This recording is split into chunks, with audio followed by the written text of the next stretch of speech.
In today's video, I'm going to teach you how to log out from Ringcentral App. If you're using Ringcentral on a shared computer, switching accounts, or just want to pause notifications, signing out is the right move. Logging out is different from simply closing the app. Quitting the app may leave you signed in, while logging out fully ends your session and returns you to the login screen. Start by opening the Ringcentral app on your desktop, in a web browser, or on your mobile device.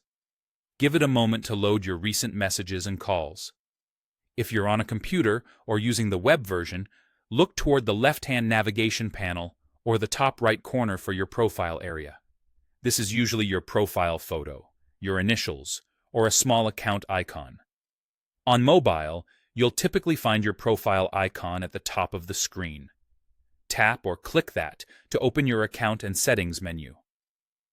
Inside that menu, look for the option labeled Sign Out or Log Out.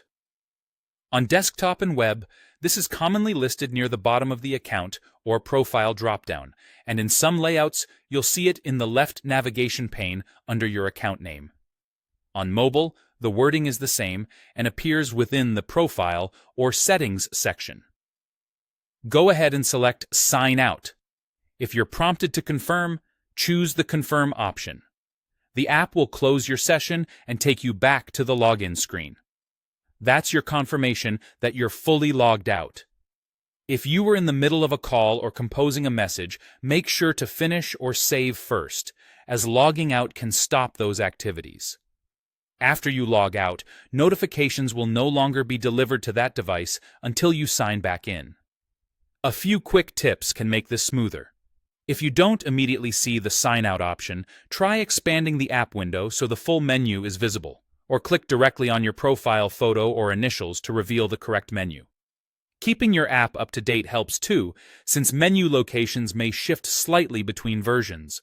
On shared or public devices, avoid selecting Remember Me at the next login, and consider closing your browser tabs after logging out if you were on the web version. That's all there is to it. Open the app, head to your profile or settings menu, choose Sign Out, confirm if asked, and you'll be back at the login screen. This simple habit keeps your account secure and helps you manage where you're actively signed in. Thanks for watching, and I'll see you in the next one.